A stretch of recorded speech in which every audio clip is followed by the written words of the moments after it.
Welcome to Rick's Corner. Well, we just finished Thanksgiving, and I'm sure we all ate a lot. I know everybody did. I was good. I ate one plate, not full, just a little bit of this, a little bit of that. I tasted some desserts. I went back to the gym the next day and I'd lost a pound.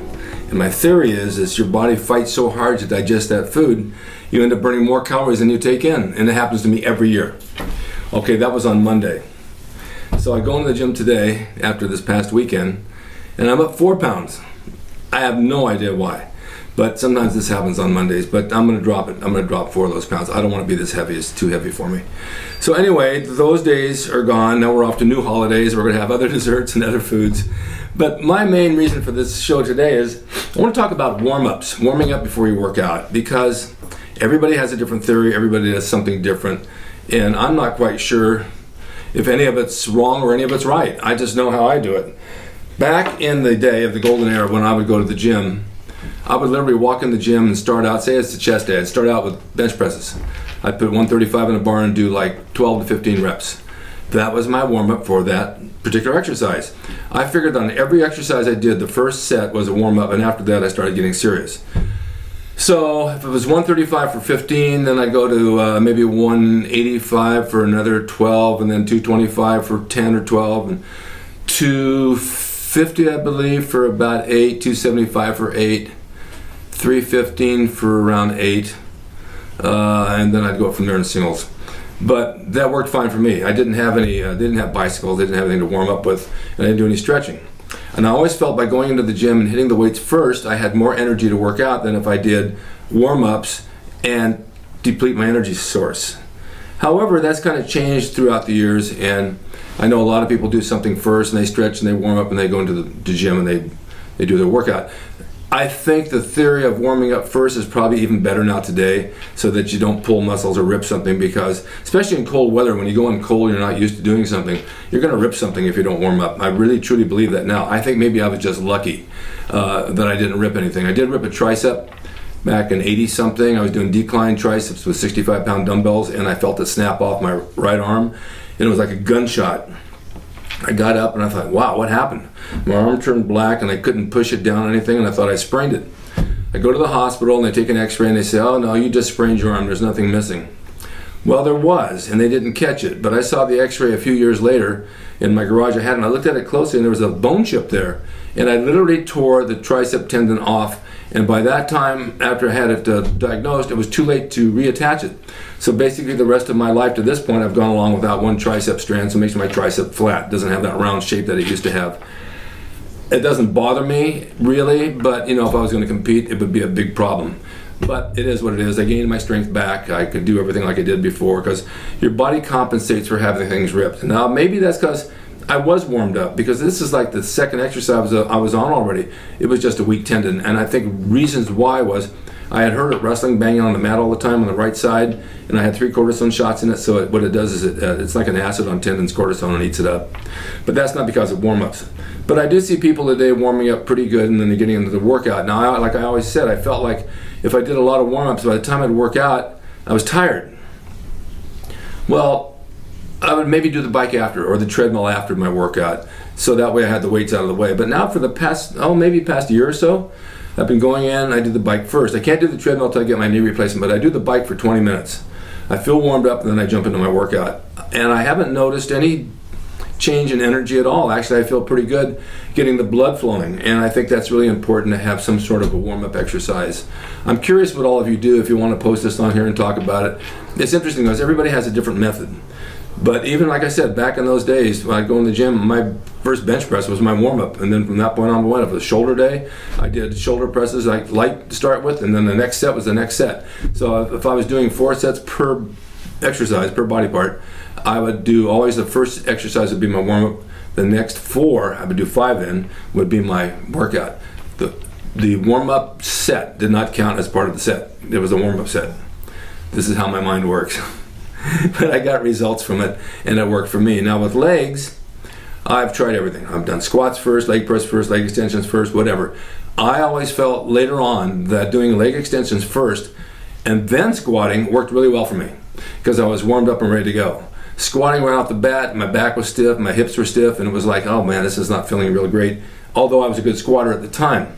But nowadays, I can't squat yet till I get my new knee, but I still have done leg presses, leg extensions first, warms the quads up, squats, if I'm going to do squats or leg press, and then leg curls after.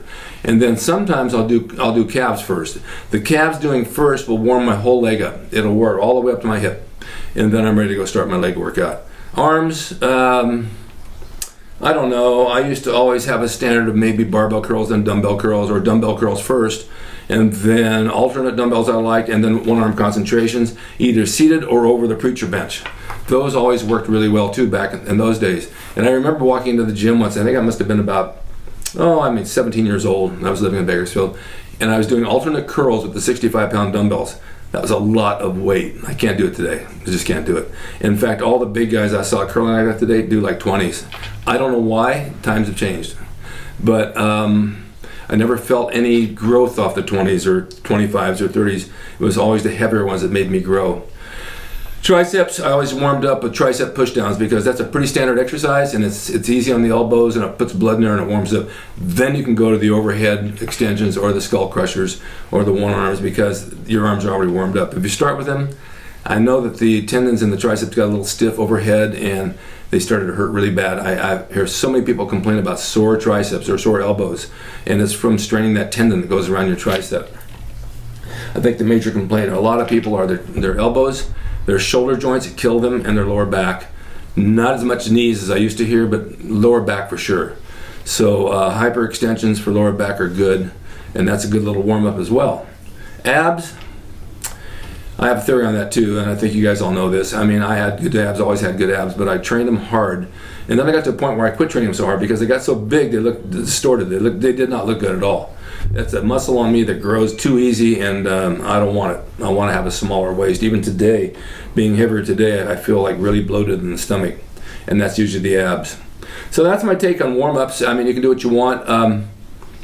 I ran a little bit, but I never ran during my workout or during that time. It would be later in the afternoon, like around 4 or 5 o'clock, if I was going to do any running at all. And it was along the beach. Running in the sand along the beach was a pleasure. The air was fresh, you could do everything. And then I moved to the valley out here, and I had to run around a park, and boy, that was no fun at all. That was the most boring thing I've ever done in my life. So I eliminated that as a warm-up. And curious to see what you guys do. And I see how you do your warm-ups. Blog them on here and tell people, because I'm sure everybody has a theory, and doesn't mean you're right or wrong, but it's interesting to know because you might hit upon something that someone else didn't know about, and it's always good to learn from others. What we do here is we share our knowledge, and I give you mine, I'll take yours, and we kind of look what happens there. And then we can always try something new. My girlfriend tried a curl in the machine the other day on the bar that I stick inside a curl machine, and I always curl from the center. I guess she wasn't watching me, so she started curling from the outside. I said, no, it's supposed to be in the center. Oh, she said, oh, I didn't know that. And then I watched what she did, and I thought, I'm going to try that. That looks pretty darn good. It was working for her. Maybe it'll work for me.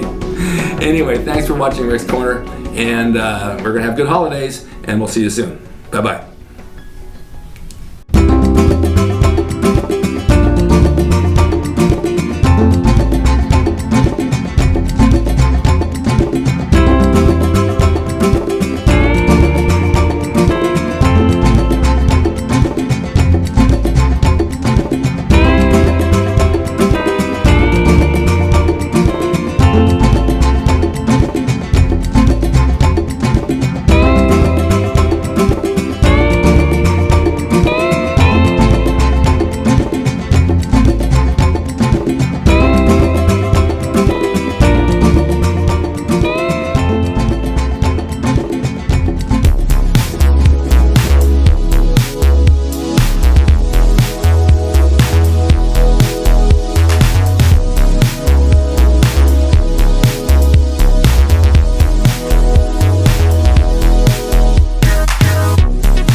drasin.com. He is the equalizer, baby. See you next time.